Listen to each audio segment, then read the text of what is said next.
ప్రస్తుతానికైతే 60 days కదా భయ్య, ఇంకా కొద్దిగా చూడాలి. బట్ ప్రస్తుతానికైతే మంచిగానే అనిపిస్తుంది. ఇంకా కొంచెం ఎఫెక్టివ్గా ఉంటుందేమో అనుకున్నాం, కానీ ఇంకా అంత రీచ్ అవ్వట్లేదు. బట్ ఉంటుందని ఎక్స్పెక్ట్ చేస్తున్నాం. పిఠాపురాన్ని 4 సంవత్సరాలు ఖచ్చితంగా ఆయన ఆధ్వర్యంలో బాగా డెవలప్ చేస్తారు. అలాగే యాజ్ ఎ డిప్యూటీ సీఎంగా ఆంధ్రప్రదేశ్లో తనకి ఇచ్చినటువంటి శాఖలకి న్యాయం చేస్తారనేటువంటి నమ్మకం ఉందా మీకు? ఆంధ్రప్రదేశ్ సిటిజన్గా ఆయన్ని నమ్మి మేము కొంచెం ఓటేసాం కాబట్టి డెవలప్మెంట్ అయితే ఉంటుంది అనుకుంటున్నాం కూటమి ప్రభుత్వం తరఫున.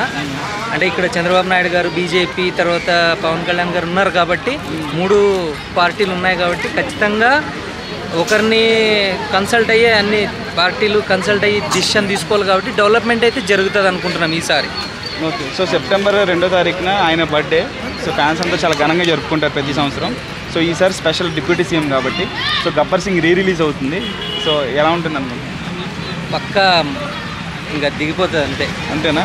ఇప్పుడు ఆయనవి సినిమాల పరంగా చూసుకుంటే మీకు ఒక హీరోగా బాగా ఇష్టపడతారా, ఒక రాజకీయ నాయకుడిగా బాగా ఇష్టపడతారా, ఫుల్ ఫ్లెడ్జ్డ్గా ఆయన్ని ఏ ఒక్క పాత్రలో ఎక్కువగా చూడాలనుకుంటున్నారు? ఏ ఒక్క రూపంలో ఎక్కువ ఒక పొలిటీషియన్ గానా, ఒక హీరోగానా?